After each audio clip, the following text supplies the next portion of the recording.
29. maí. Þú ert ljósdepill í vitund minni, þú ert kærleiksneisti í hjarta mínu.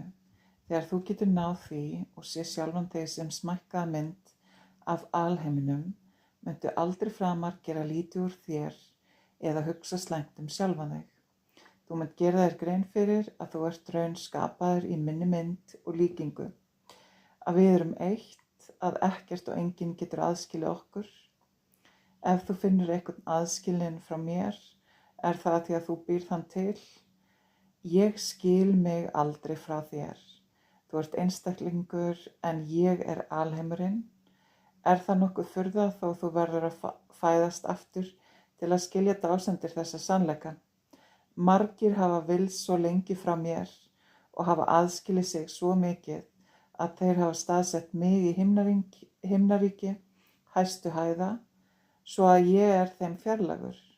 En ég er innra með þér, falinn í þínum innsta kjarna og bíð eftir að vera þekktur og kallaður fram.